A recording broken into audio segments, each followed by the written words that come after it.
Okay, this time I was going through the newspaper articles and I came across this the, the sun the well not the sun, it's the Pelham Sun, and it was from September 3rd, 1953, and just the bottom of the fold of the front page it says John T. Fenlon's 95th yesterday hopes to live to see 100th year. So this was grandfather when he turned 95. And the article says he has made his home in Pelham for 46 years, contributed much to the development of the town, recalls days before the streets were paved. And it goes on, said, a desire to reach and pass 100 years of age is the birthday wish of John T. Fenlon of 205 Nyack Avenue, former official of the village of Pelham Manor and leader in many civic enterprises, who observed his 95th birthday yesterday, September 2nd. A citizen of Pelham for 50 years, an ardent advocate of gracious country living, and with the keen interest in things progressive, even at 95 years of age, Mr. Fenlon has been an important figure in the development of this community. Born in New York City in 1858, Mr. Pelham was practicing law when he came to Pelham in 1906. He clearly recollects what the town looked like almost half a century ago.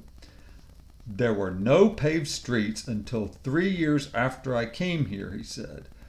Then Smith Brothers, and I wonder if that's the Smiths that introduced Mom and Dad.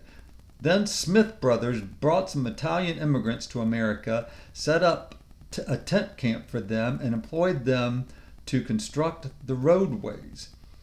Everybody traveled in horse-drawn vehicles, and it has been interesting to watch the gradual changeover in transportation. The Fenlons lived first on Corliss Avenue, the only home on the block, and they kept chickens in the backyard. Since there was no mail delivery, they had to call for their mail at the post office, then located in a frame building at Fifth Avenue and First Street, next to Lyman's drugstore, now Pelham Pharmacy, just across from the present location. Mr. Fenlon still remembers that he had Post Office Box 99.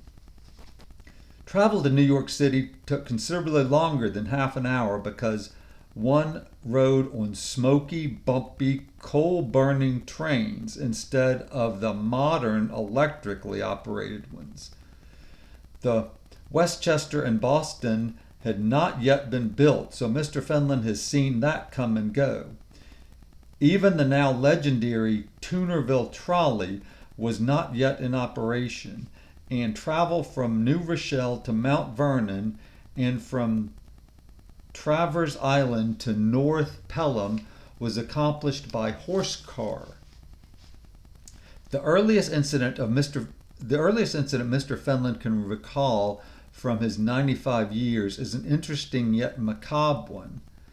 At the age of 5 or 6, which would be during the Civil War period, he was walking by himself to his grandfather's house on 7th Avenue, New York City, when he saw a mob lynch a Negro, hanging him from a lamppost. Wow.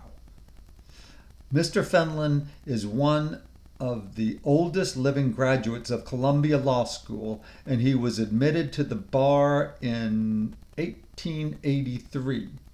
He vividly remembers cramming for his bar exam while sitting in the bleachers at the Polo Grounds. A baseball fan, and more than that, a lifelong Yankee fan, he still enjoys listening to the games on the radio. That's interesting because Dad was a Giants fan, but he listened on the radio. At one time, he owned a number of properties in the Pelhams, and he opened up sections of Grant and Townsend Avenue in Pelham Manor. During the First World War, there was a campaign to raise potatoes on available properties in Pelham. The late Mrs. R. Clifford Black, Pelham Manor's social leader, was one of the principal advocates of this early Victory Garden venture. They planted potatoes in plots all over the Pelhams, says Mr. Fenlon. But with all the money spent on fertilizer and hiring horticulture experts, these were probably the most expensive potatoes in the United States. Mr. Fenlon served a year as a trustee of the village of Pelham Manor. Being appointed to fill a vacancy on the board, he was prominent in the Democratic Party for many years, and in 1933 ran for the county registrar, losing by only a few thousand votes. He has seen his son, Thomas B. Fenlon, however, win the office of supervisor of the town of Pelham as a Democratic candidate, and later elected for several terms as a member of the Board of Education. And then continued on page 8, which we don't have. But, I was thinking about these old newspaper articles. Mom loved to save newspaper articles and going through them. She had me naturally. So she had these clippings that she kept. And this one is from October 1965. And it talks about class seeks to ease the fright of childbirth. And it shows the husbands and wives doing all the natural childbirth stuff. But it's always side B, which is more interesting, because as I looked at this article, I flipped over the page to see what was on the back side of the Journal-Constitution that 1960 did. Ladies, KKK has a rally. It was up on Lake Altoona where all the ladies dressed in their robes burn a cross and had their KKK rally. And just reading one of the quotes of one of these fine, upstanding ladies in her robes, she said, "We must teach our children in our homes that God made all races. They might have to go to school with the Negroes, but they don't have to habitat with them or hold hands with them." This is 1965, Atlanta Journal-Constitution. I was 4 years old. Gotta love it.